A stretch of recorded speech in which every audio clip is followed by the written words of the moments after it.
নমস্কার। আজকে আমরা আলোচনা করব বিপদ থেকে বাঁচতে কি করবেন।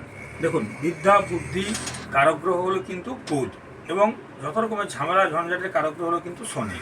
শনি কিন্তু আমাদের মার্গদর্শন করায়।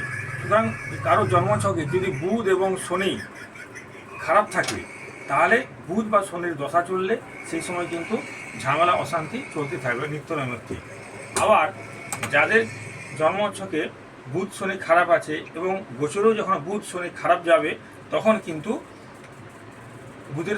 বুধ শনি যদি জন্মছকও খারাপ থাকবে এবং গোচরেও যখন বুধ শনি খারাপ থাকবে, তখন কিন্তু প্রতিদিন ঝামেলা ঝঞ্ঝাট লেগে থাকবে।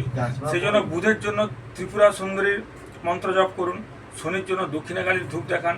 এইভাবে আমরা প্রতিটা গ্রহের যদি কোনো না কোনো উপায় করে থাকি, তাহলে কিন্তু জীবনটা অনেকটা স্মুথলি হয়। দেখুন, জন্মছকের মধ্যে যদি কারো জন্মছকে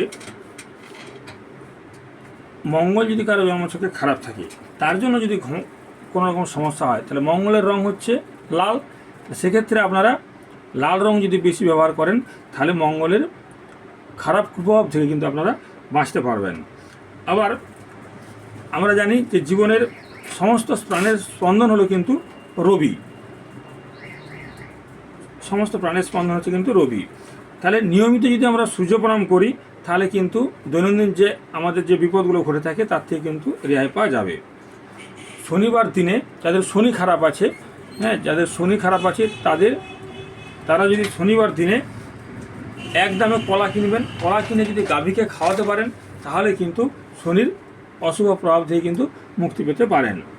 আবার সূর্যের রং যেহেতু লাল, এবং লাল রঙকে আমরা শক্তির প্রতীক হিসেবে ধরে থাকি, তাই যদি এই জন্যই কিন্তু বিবাহিত মহিলারা কপালে যে লাল সিঁদুর পরেন বা সিঁথিতে লাল সিঁদুর পরেন, সেই সময় লাল রং যদি বেশি করে ব্যবহার করেন, তাহলে আপনার শক্তি বৃদ্ধি পাবে এবং তাতে আপনার বিপদ অটোমেটিক কেটে যাবে। আবার মঙ্গল হচ্ছে দুর্ঘটনার কারক গ্রহ, তাহলে লাল রং ব্যবহার করলে যে কোনো রকম দুর্ঘটনা রক্তপাত থেকে কিন্তু মুক্তি পাওয়া যাবে। নিয়মিত যদি লবণ জলে চান করেন বা লবণ জলে পোশাক পরিচ্ছদ ধোয়া করেন, ধোয়া সাফাইয়ের সময় যদি লবণ ব্যবহার করেন, তাহলে আপনি বহুলাংশে বাঁচতে পারবেন। নিয়মিত প্রত্যেক সদস্যের গায়ে বা মাথায় যদি জোয়ারের গঙ্গা জল দেন, তাতেও কিন্তু দৈনন্দিন যে ছোটোখাটো বিপদ তার থেকে কিন্তু রক্ষা পাওয়া যায়। বাড়ির প্রত্যেকেই যদি মধু এবং গুড় সকালে উঠে সামান্য মুখে নেন, তাহলেও কিন্তু বিপদ থেকে রক্ষা পাওয়া যাবে।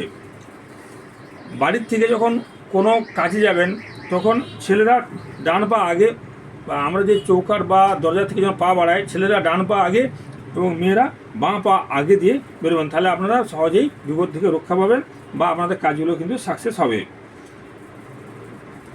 আর যদি কারো শনি রাহু জন্মছকে একসঙ্গে থাকে, অনেকে দেখবেন জন্মছকে শনি প্লাস রাহুর আমরা এটা খারাপ যোগ বলে থাকি।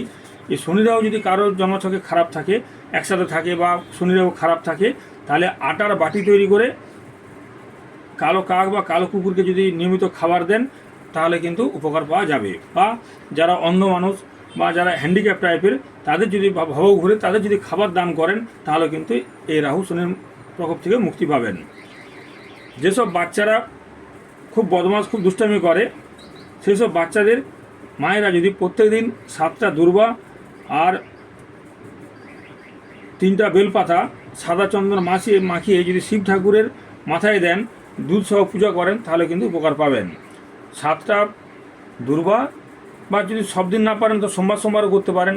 7টা দূর্বা আর 3টা বেলপাতায় সাদা চন্দন মিশিয়ে দুধ সহ যদি শিব ঠাকুরের কাছে প্রার্থনা, শিব ঠাকুরের পূজা করেন, এবং তাহলে বাচ্চাদের বিপদ কিন্তু কেটে যাবে।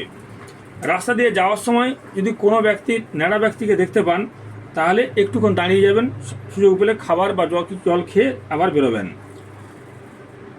যারা বেশিরভাবে রাহুর কুপ্রভাবে জর্জরিত, রাহু জন্মছকে খারাপ আছে, তারা যদি কমপক্ষে 4 সপ্তাহ রান্নাঘরে বসে খাবার খান, তাহলে তার থেকে কিন্তু মুক্তি পাবেন।